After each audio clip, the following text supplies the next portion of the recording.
Hello and welcome to our discussion on Egypt's current economic crisis, where we will delve into the causes and effects of the crisis, as well as potential solutions to address the issue. Egypt is currently facing a severe economic crisis that is affecting various aspects of the country's economy.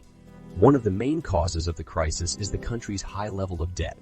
According to the International Monetary Fund (IMF), Egypt's total debt as a percentage of GDP has risen from 77 in 2010 to over 100 in 2010.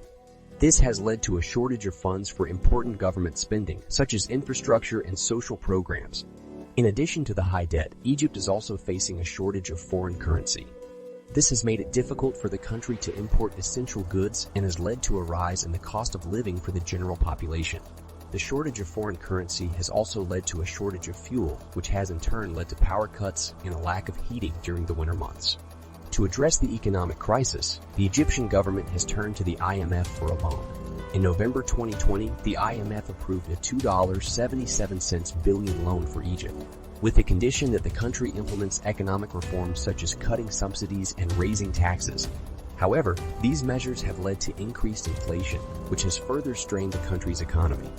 The inflation rate has risen to over 10 in recent months, which has led to a decline in purchasing power for the general population. This has particularly affected low-income households, who are finding it increasingly difficult to afford basic necessities. The crisis has also had a significant impact on the country's industries, with many factories and businesses shutting down due to the lack of funds and shortage of foreign currency. This has led to an increase in unemployment, which is already a major problem in Egypt. The unemployment rate has risen to over 10 in recent months, which has led to an increase in poverty. The shortage of foreign currency has also affected the country's ability to pay for imported goods and services, which has led to a shortage of essential medicines and medical equipment.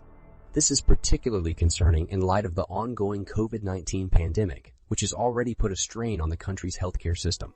In addition to these measures, the Egyptian government has also taken steps to increase foreign currency reserves and attract foreign investment. However, these efforts have been hampered by the ongoing political instability in the country. The government has implemented a number of social programs to address these issues, but they have had limited success due to the ongoing economic crisis.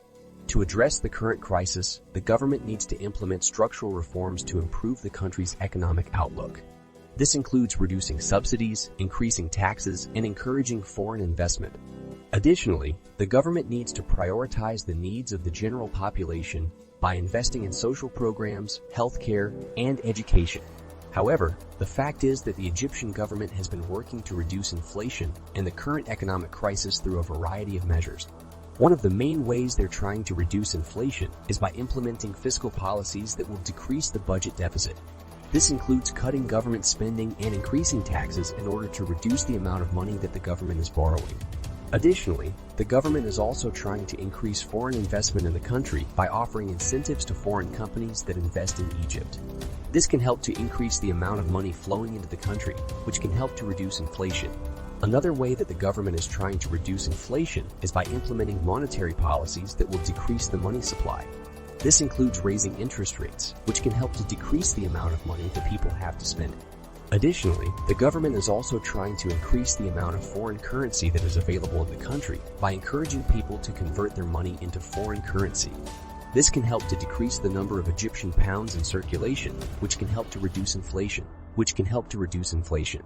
The government is also taking steps to improve the overall economic situation in the country by implementing structural reforms. This includes measures such as privatizing state-owned companies and liberalizing certain sectors of the economy. These measures can help to increase productivity and efficiency, which can help to improve the overall economic situation in the country. In addition to the above-mentioned steps, the government is also trying to create jobs and spur economic growth by implementing infrastructure projects. This includes building new roads, bridges, and other infrastructure projects that will help to create jobs and improve the overall economic situation in the country. The above-mentioned steps are some of the main ways that the Egyptian government is trying to reduce inflation in the current economic crisis. While these measures will not solve the problem overnight, they are important steps in the right direction that can help to improve the overall economic situation in the country over time. It is worth mentioning that the Egyptian government has also been taking efforts to control the exchange rate of the Egyptian pound against foreign currencies. by allowing the central bank to float the currency and by implementing a more flexible exchange rate policy. Also, they have been taking steps to improve the balance of payments by increasing the exports and decreasing the imports. In conclusion, the economic crisis currently facing Egypt is a multifaceted issue with various contributing factors. The country has been struggling with high levels of inflation, a widening budget deficit, and a shortage of foreign currency reserves. The government has implemented a number of measures in an attempt to address these problems, such as devaluing the currency, implementing austerity measures, and securing loans from international organizations. On the one hand, these measures have had some success in stabilizing the economy and reducing inflation. For example, the devaluation of the currency has made Egyptian exports more competitive on the global market, and the austerity measures have helped to reduce the budget deficit. Additionally, the loans from international organizations have provided a much-needed injection of foreign currency into the economy. However, these measures have also had negative effects on the population, particularly on the poor and lower middle class. The devaluation of the currency has led to a significant increase in the cost of imported goods, which has hit these groups the hardest. Similarly, the austerity measures have led to cuts in subsidies for basic goods and services, which have also affected the poor and lower middle class disproportionately. Furthermore, the government's economic policies have not been sufficient to address the underlying structural problems in the economy, such as a lack of diversification, a weak private sector, and a high dependence on foreign aid. These problems will continue to plague the economy in the long term unless they are addressed. Moreover, while the government's efforts to address the economic crisis and reduce inflation have had some positive effects, they have also had negative consequences on the population.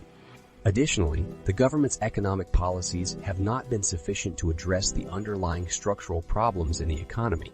Therefore, it is essential that the government continues to implement policies that will not only address the immediate economic problems, but also address the underlying structural issues that are contributing to the economic crisis. That's it for today's video. Thanks for watching and be sure to share your thoughts in the comments.